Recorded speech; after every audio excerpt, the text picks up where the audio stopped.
Curious, look, FEMA says so right in the name, right? The Federal Emergency Management Agency, emergency, right?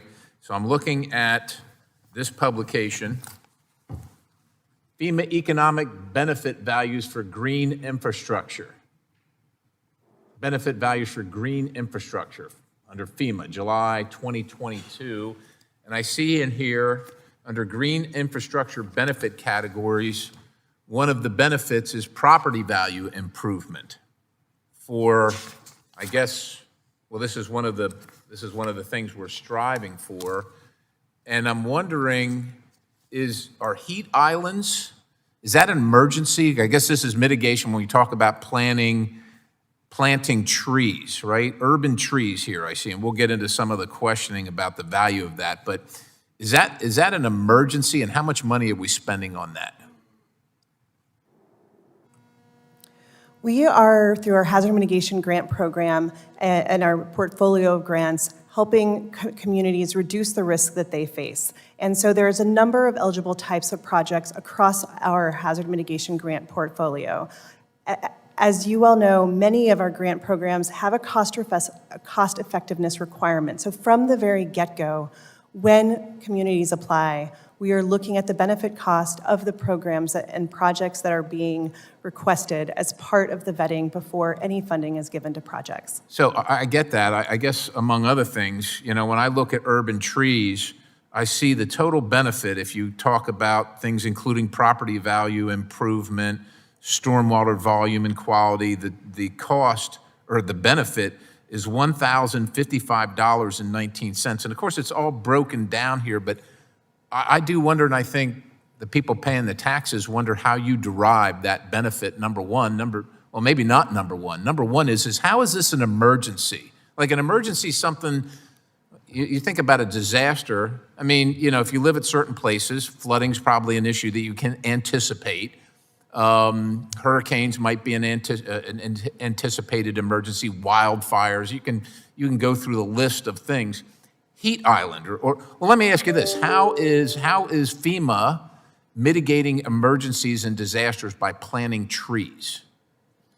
FEMA's mission is to help people before, during, and after disasters. And reducing disaster risk is one of the most critical ways that we help save lives, protect property, and ensure that communities can recover quickly after disasters.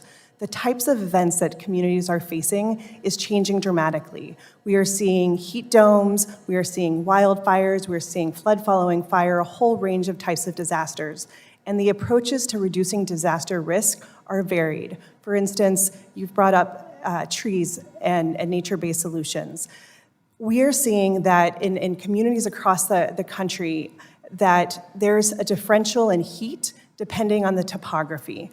And so there are many communities that are seeking to really cool down neighborhoods because each year, even this last year, there was several hundred deaths because of extreme heat. And so that's one of the emerging do we know, hazards. ma'am, can you quantify how many deaths have been averted by planting these trees? In the cost-benefit analysis. Do people stand out underneath the tree? What do they do? What's happening? With many of the solutions that really rely on nature, Mother Nature, to protect and support communities, we've seen in different types of projects that the benefits are many. And as I mentioned— I get that, and I wish you could quantify some of them. My time is quickly running out. We've talked a lot and said nothing, I think, unfortunately. Like, we want the results. Show me some results to any of this. I see that also we're spending a boatload of money in Puerto Rico on sustainable energy, and I saw the list of people that were involved in putting the program together, but I didn't see anybody there to talk about the fact that the last two hurricanes had sustained winds of 180 and 175, max sustained winds, 180 and 175 miles per hour.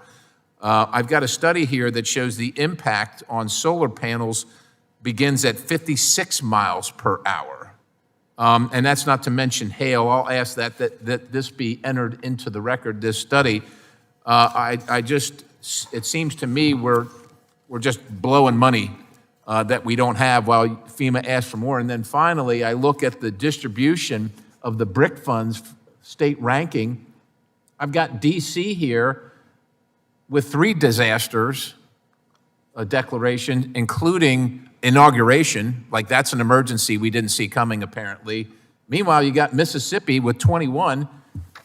DC's way up here, getting all this money. Mississippi's way down here, getting none of this money. That's an issue, ma'am, that needs to be resolved, but I see my time has expired, so I am going to yield my time and recognize the gentlelady from Nevada, Ms. Titus, the ranking member.